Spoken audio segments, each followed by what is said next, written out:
Hello friends, I am Suchindra Deshmukh. Welcome you all in Nandep Academy in daily UPSC answer writing Samarpan series.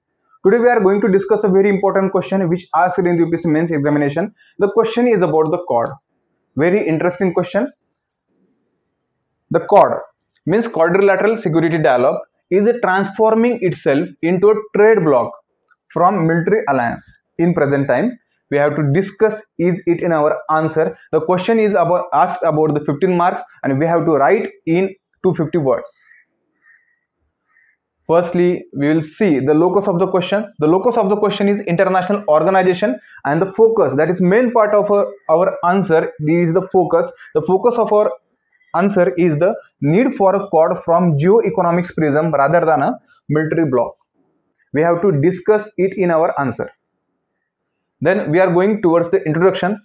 In introduction, firstly we discuss about the CORD. Means what is CORD? CORD म्हणजे काय? The Quadrilateral Security Dialogue, commonly known as CORD, it was established in 2007 as a military alliance between, or we can say among United States, Japan, India and Australia. However, we can write here, there has been a shift towards a transforming CORD into the trade bloc. Then म्हणजे आपण थोडक्यात CORD म्हणजे काय लिहिलेलं आहे?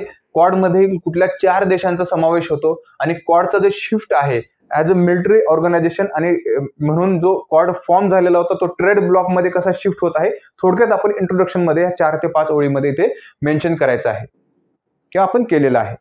आता main body मध्ये जाऊयात आपण. बॉडी मध्ये फर्स्ट जो पॉइंट आहे, the CORD initial focus was on security and military cooperation. CORDचा इनिशियल फोकस काय आहे तर सिक्युरिटी अँड मिलिटरी कोऑपरेशन हा फोकस होता. आता तो ट्रेड ब्लॉक मध्ये कसा जात आहे हे आपण इथे डिस्कस करायचं आहे. मग आपण इथे लिहू शकतो it's primary focus on the security and military cooperation in the Indo Pacific region. Okay, we have to mention specifically that is in Indo Pacific region. The 4 countries involved aim to counter China's growing influence and assertiveness in the region. The CORD has evolved to focus on other areas, means cooperation including economic and technological cooperation. Then in next point, the CORD focus on economic cooperation. म्हणजे आर्थिक सहकार्यावरती जे आहे ते CORDची आपण असं म्हणतो की लक्ष केंद्रित कसं करत आहे. Here we can write in October 2020 म्हणजे ऑक्टोबर 2020 मध्ये 4 देशांनी एक आभासी शिखर परिषद आयोजित केलेली होती, जिथे त्यांनी जो पुरवठा साखळी आहे ती लवचिक करण्यासाठी पायाभूत सुविधांचा विकास आणि डिजिटल तंत्रज्ञान आहे यासारख्या मुद्द्यांवरती सहकार्यासाठी एक नवीन फ्रेमवर्क तयार करत आहेत. म्हणजे एक नवीन फ्रेमवर्क तयार करायचं जाहीर केलेला आहे. आणि आर्थिक सहकार्यासाठी किंवा आर्थिक सहकार्यावरील इंडो पॅसिफिक क्षेत्रामधील व्यापार आणि गुंतवणुकीचे महत्त्व जे आहे हा जो करार आहे तो इथे अधोरेखित करतो. यासोबतच अ CORD as a potential trade block या पॉइंट मध्ये आपण डिस्कस करू शकतो की CORD जो आहे एक संभाव्य व्यापार गट म्हणून कसा उदयास येत आहे. Here we can write there has been a long discussion about the CORD transforming itself into the trade bloc. यामध्ये we can write व्यापारातील अडथळे कमी करणे आणि आर्थिक जी एकात्मता आहे ती एकात्मता वाढवणे यामध्ये या 4 देशांचा जो आहे तो समावेश असेल. आणि या व्यापार गटामुळे जो CORDचा व्यापार गट आहे याच्यामध्ये गुंतलेल्या देशांमधील व्यापार आणि गुंतवणूक जी आहे ती सुद्धा याच्यामुळे जे आहे ते वाढू शकते, ज्यामुळे सर्वांसाठी आर्थिक फायदे जे आहेत ते निर्माण होतात. ओके, त्यानंतर हे या प्रदेशातील चीनच्या प्रभावाचा मुकाबला करण्यासाठी जे आहे तसेच ह्या चीनच्या BRI जो इनिशिएटिव्ह आहे म्हणजे बेल्ट अँड रोड इनिशिएटिव्ह आहे त्याचा पर्याय प्रदान करण्यासाठी हा सुद्धा हे एक सोर्स म्हणून जो आहे तो काम करेल. Then lastly in the implication of the transition, here we can write the लष्करी युतीपासून व्यापार गटात संक्रमणाचा समावेश असलेल्या देशांवरती आणि संपूर्ण प्रदेशासाठी याचा एक महत्त्वपूर्ण इम्पॅक्ट होईल किंवा परिणाम होईल. याच्यामध्ये सहभागी देश किंवा वाढलेले आर्थिक व्यापार आणि गुंतवणुकीवरती जे आहे ते आर्थिक लाभ निर्माण करेल. जे सहभागी देश आहेत त्यांना व्यापारावरती गुंतवणुकीवरती त्यांना आर्थिक लाभ याच्यामध्ये ते देश मिळवला जाईल किंवा त्यांना ह्याच्यामधून आर्थिक लाभ मिळेल.